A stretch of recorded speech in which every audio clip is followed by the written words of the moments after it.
At the end of a grand driveway in the middle of the Bedfordshire countryside, you'll find a hollow shell of what was a beautiful 17th century hunting lodge. Built to be a welcoming country estate, and said to be the inspiration for House Beautiful in John Bunyan's Pilgrim's Progress, Houghton House wouldn't spend long as a residence of the living, now only home to the intriguing spirits left behind.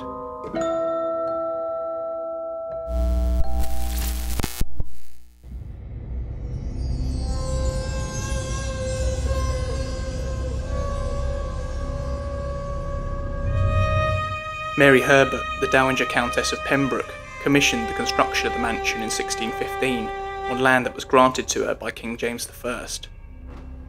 Mary saw her home completed by 1621, although sadly she did not survive long after, succumbing to smallpox the same year.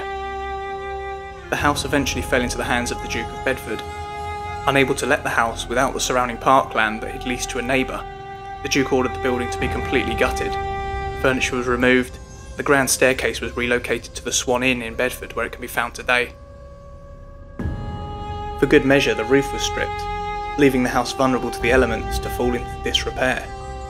This is how the house presents today, a shadow of its former self, barely recognisable from Mary's original vision.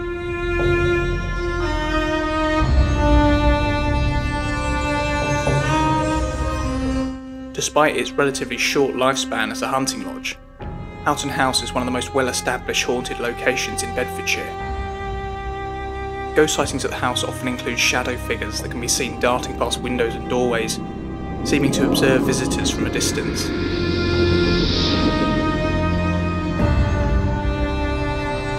This, along with a number of grand windows, really adds to the unsettling feeling of being watched within the house. One of the more notorious spectres is that of an unknown little girl that can often be seen sheepishly peeking around doorways, as well as waving from the upper floor windows.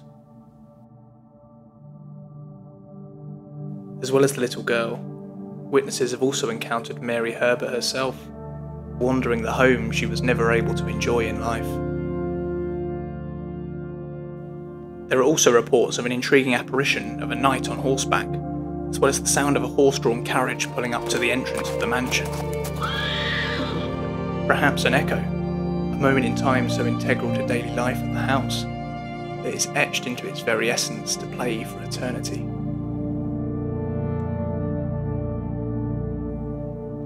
The spectres today remain as much a part of the house as the crumbling red bricks themselves, peacefully residing in the house as they would have done in life. A charmingly preserved snapshot of a time long past.